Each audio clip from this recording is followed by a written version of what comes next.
बच्चों के सर्वांगीण विकास के लिए विद्यालयों में पढ़ाई जरूरी है, लेकिन इसके साथ ही उतना भी महत्वपूर्ण पेरेंटिंग भी है। लेकिन समस्या ये आ रही है कि बच्चों की पेरेंटिंग में कई तरह की समस्याएं हैं और उनकी ठीक से पेरेंटिंग नहीं हो रही। आज डॉक्टर जेपी मिश्रा जी से जानेंगे कि पेरेंटिंग के लिए खास चीजें क्या हैं और अभिभावकों को क्या करना चाहिए। डॉक्टर मिश्रा सर, आप विस्तार से बताएं।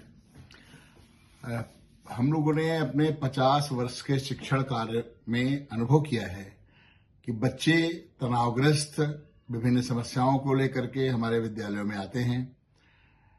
तो हमने विचार किया कि ऐसे क्यों होता है।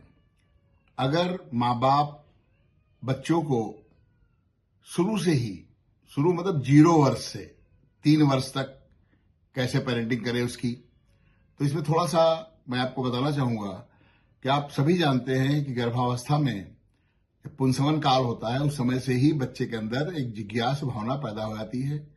हम सभी ने अभिमन्यु की कहानी सुनी हुई है। गर्भ में ही बालक बहुत कुछ सीखता है। हमारा यहाँ कहा गया है कि घर में महापुरुषों के चित्र लगाए जाते थे और माँ से अपेक्षा की जाती थी कि वो अपने 9 महीने के गर्भकाल के दौरान अच्छे विचार करे, महापुरुषों के बारे में सोचे, तो बच्चे के ऊपर निश्चित रूप से असर पड़ता है। जब बच्चा बाहर आता है, जैसे ही आता है यहाँ पर, तो माँ को सब कुछ समझता है अपना। जैसे एक एग्जाम्पल मैं बताना चाहूंगा कि मान लो कहीं पर कोई गोला दगने की आवाज होती है, बच्चा चौंक जाता है, लेकिन जब फिर माँ की आंखों में देखता है, माँ की आंखों में देख के उसे संतोष हो जाता है और उसे अंदाज लगा लेता है कि गोला खुशी में दगा है या किसी और कारण से दगा है।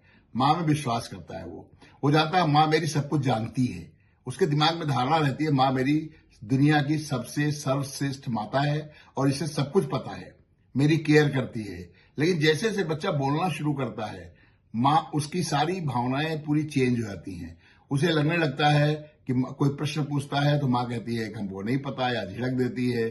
तो उसकी धारणाएं धीरे धीरे चकनाचूर हो जाती हैं और वो बच्चा मानसिक तनाव से ग्रस्त रहता है। अभी अमेरिका में एक रिसर्च हुई है जिसमें बताया गया है कि 0 से 3 वर्ष तक के बच्चों के लिए, 1 वर्ष से 3 वर्ष तक के बच्चों के लिए अगर आप उनके किसी व्यवहार में चेंज करना चाहते हैं तो वो सिंपल सा तरीका उन्होंने बताया, उनके वैज्ञानिकों ने। उन्होंने कहा जब बच्चा सो जाता है उस समय आप उसके सर पे प्यार से हाथ फेर करके पॉजिटिव अफर्मेशंस करिए। निश्चित रूप से 30 दिन के अंदर फायदा होगा। वो गारंटी लेती है रिसर्च। जैसे आपका बच्चा शरारती है बहुत ज्यादा, तो आप उसके सर पे हाथ फेर करके, पीठ पे हाथ फेर करके कहिए नहीं मेरा बच्चा बहुत अच्छा है, बिल्कुल शरारत नहीं करता है, लोगों से मिलकर रहता है, हमेशा सच बोलता है, पढ़ाई में बहुत अच्छा है। जो लगता है आपको समस्या उसकी है, उसे उल्टा करके पॉजिटिव करके बच्चे को उस समय कहिए जब वो सो रहा हो। उसे कान के पास मुंह ले जाके प्यार से, स्नेह से, आदर पूर्वक उसे कहिए। तो निश्चित रूप से मेरा मानना है कि वो 30 दिन के बाद वो बालक के अंदर वो चेंजेस आ जाएंगे जो आप चाहते हैं। 3 वर्ष के बाद 7 वर्ष तक बच्चा जो है, उसकी सबसे बड़ी दिक्कत हमें सामान्य परिवारों में ये है कि माता पिता परिवार के माहौल को ठीक नहीं कर पाते। बच्चे को महसूस ही नहीं होना चाहिए कि माता पिता और परिवार के अलावा और कुछ भी है। ये लोग हमको बहुत ज्यादा चाहते हैं। होता यह है कि बच्चा जिज्ञासु होता है, विभिन्न प्रकार के प्रश्न करता है। तो पूरे परिवार को चाहिए कि मिल करके उसके प्रश्नों का उत्तर दे, उसे उत्साहित करे। हम सामान्यतः सुनते हैं क्लासेस में कि टीचर्स कहते हैं गार्जियन से कि आपका बच्चा बहुत अच्छा है, क्लास में चुपचाप बैठा रहता है, बड़ा शालीन है। मेरा मानना ये निगेटिव व्यवस्था है, ये निगेटिव रिपरकशन है। बच्चे को शांत चित्त होकर नहीं बैठना चाहिए, उसे जिज्ञासु होना चाहिए और जिज्ञासा घर से आती है। अगर आप इसकी जिज्ञासा का आदर करेंगे तो निश्चित मानिए बच्चे के अंदर कॉन्फिडेंस पैदा होगा, हर बात पूछेगा। मान लीजिए सब लोग बैठे हुए हैं और बच्चा को ऐसा प्रश्न पूछता है इसका उत्तर आपको नहीं पता है, तो सारे लोग मिलकर के उत्तर ढूंढिए और जब उत्तर मिल जाए तो सबके सामने उसको बताइए। ऐसा करने से बच्चे के अंदर एक आती है कि हमें उसी जिज्ञासा शांत होती है। जिज्ञासा शांत करना बहुत जरूरी है। वो जबरदस्त जिज्ञासु है और उसकी तुलना में हमको कुछ भी नहीं आता। हमें माने कि बच्चा हमें गिफ्ट के रूप में मिला हुआ है, हम उसके बॉस नहीं है। हम उसको स्वतंत्र रूप से विकसित होने दें, केवल उसकी जिज्ञासाओं को शांत करें। बच्चा वो जिद्दी हो जाता है। जिद्दी होने में भी परिवार की टीम भावना का अभाव है। जैसे फॉर एग्जाम्पल कोई बच्चा आइसक्रीम मांगता है, माँ मना कर देती है, वो पापा के पास जाता है, पापा मना कर देते हैं, बाबा के पास जाता है, बाबा मना कर देते हैं, दादी के पास जाता है, दादी मना कर देती है। अब बच्चे को लगता है मेरे पास कोई ऑप्शन नहीं है, तो आइसक्रीम मांगना वो बंद कर देगा। होता इसका उल्टा है, माँ से कहा आइसक्रीम लेना है, माँ ने कहा नहीं मिलेगी, पापा ने दिला दी या बाबा ने दिला दी। तो बच्चा जानता है हमारे जिद करने से हमारी आकांक्षाएं पूरी हो सकती हैं, हमारी इच्छाएं पूरी हो सकती हैं। सबसे क्रूशियल समय आता है 7 साल से 13 साल तक।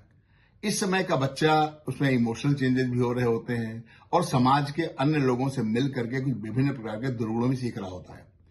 बहुत आवश्यक है कि बच्चे से खुल करके बात करें। वो ऐसा नहीं हो कि बच्चे को एकदम डांट करके या आपसे डर करके रहे।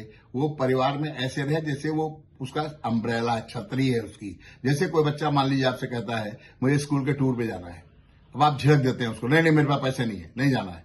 बच्चा कुंठित हो जाता है, कुंठित होकर क्लास में आता है, हम उसका चेहरा देखते हैं, बड़ा कष्ट होता है अंदर से। इस उम्र में बच्चा चिड़चिड़ा कैसे है, बाल सुलभ चपलता उसके चेहरे पर नहीं दिखाई पड़ रही है। कारण माँ बाप के बीच सामंजस्य न होना। घर की किसी भी समस्या का बच्चे को पता ही नहीं लगना चाहिए। हम जानते हैं कि आजकल साधारण परिवारों की समस्याएं, आर्थिक समस्याएं, सामाजिक समस्याएं हैं, बहुत समस्याएं हैं, लेकिन कृपा करके समस्याओं से बच्चे को दूर रखिए। बच्चे के सामने कोई ऐसी बात मत करिए जिससे बच्चे को अनुभव हो कि आप गरीब हैं, आपका घर छोटा है। आप उसको तारीफ करें, कभी बच्चे को दूसरे बच्चे से तुलना न करें। कंपैरिजन बहुत ही हार्मफुल है। अक्सर आप कहते हैं देखो आपकी मौसी के लड़का 90% नंबर लाया है, आप 60% नंबर लाए, बच्चा डिप्रेस हो जाता है। कोई कंपैरिजन है ही नहीं। हर बच्चे के अंदर प्रतिभा अलग अलग होती है। लास्ट में आता है आपका टीन एज, 13 साल से 19 साल तक। उस समय बच्चे के अंदर हार्मोनल चेंजेस हो रहे होते हैं। आप उन हार्मोनल चेंजेस को अपनी एज में जाके सोचिए, आप जब 13 साल से 19 साल तक थे क्या हरकतें करते थे, उनसे बचने के लिए आपके माँ बाप ने क्या किया था। अब वही आप लागू करिए उसके ऊपर। अब बच्चा आपका दुश्मन नहीं है, वो आपका भगवान की तरफ से दिया हुआ गिफ्ट है। आप उसको अपनी संपत्ति मत मानिए, स्वतंत्र रूप से उसको विकसित होने दीजिए। और इन छोटी छोटी बातों का अगर आप ध्यान रखेंगे तो मेरा मानना है कि आपका बच्चा निश्चित रूप से अन्य बच्चों से अलग होगा। हर बच्चे में प्रतिभा अलग होती है, तुलना नहीं कर सकते आप उसकी किसी बात को निगेटिव मत बोलिए कि आप कुछ नहीं कर पाओगे, आप बेकार हो, सब बेकार हैं, ये है वो है। ऐसी बात घरों में सामान्यतः लोग बोल देते हैं।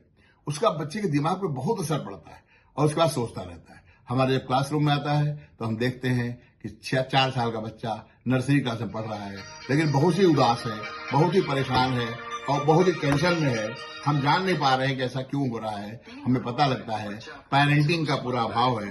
पेरेंटिंग को अगर हम ठीक कर लें तो ये हमारी समस्या खत्म हो सकती है। धन्यवाद सर, बहुत महत्वपूर्ण और बहुत रुचिकर तरीके से जानकारी दी गई है। धन्यवाद सर।